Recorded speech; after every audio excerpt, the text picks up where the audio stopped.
This is a review of the British 1803 pattern Infantry Officer Saber. This one comes to us from Universal Swords. I'd already done a small short cutting review of this sword, but I wanted to actually get into more of the sword itself. The sword design, 1803 pattern sword, was designed to replace the 1796 sword used, which had a straighter and thinner, lighter blade. It was deemed inadequate by some regiments and stuff, especially those that got separated off from the line formations and stuff, had a different style of fighting, and therefore needed a sword that was more appropriate.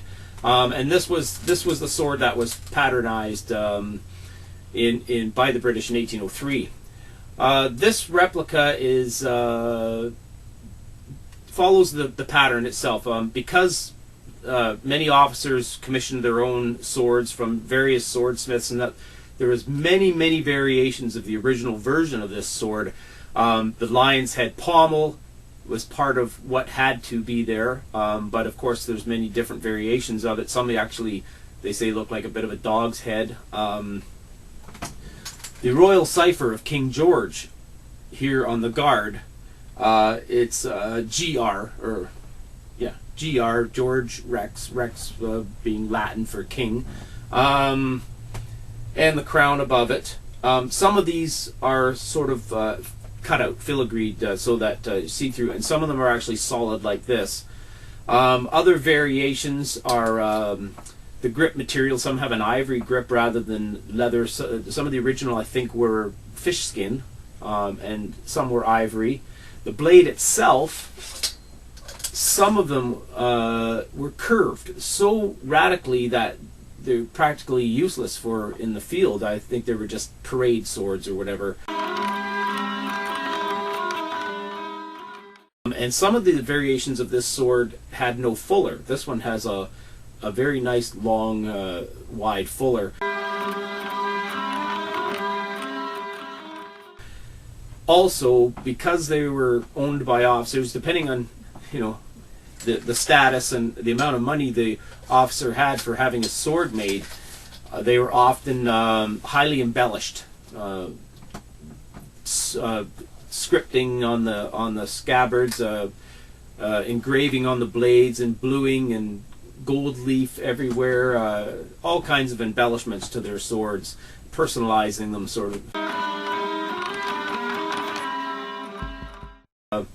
This one is quite standard. I looked up online. I was researching this sword a bit to find out how historically accurate this piece from Universal Swords was.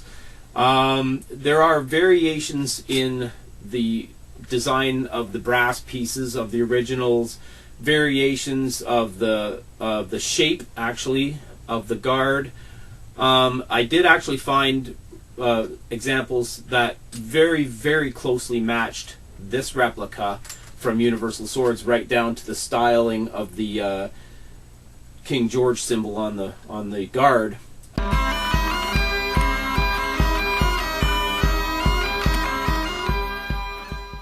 So this, you could easily say this is quite typical for, easily recognized as an 1803 pattern sword.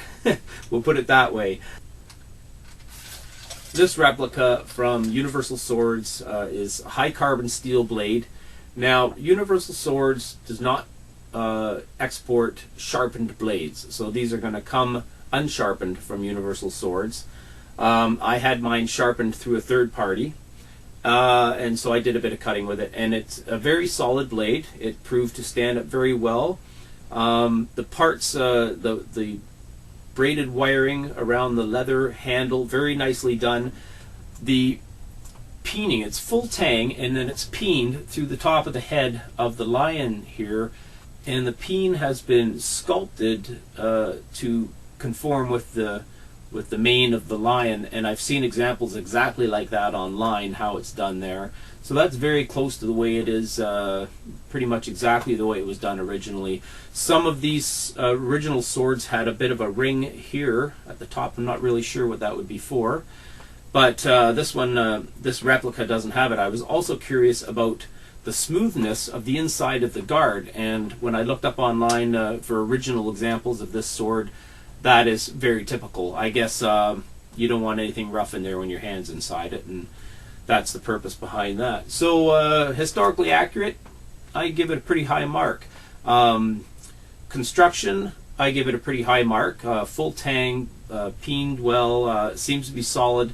I did some cutting with this sword, and it stayed nice and solid.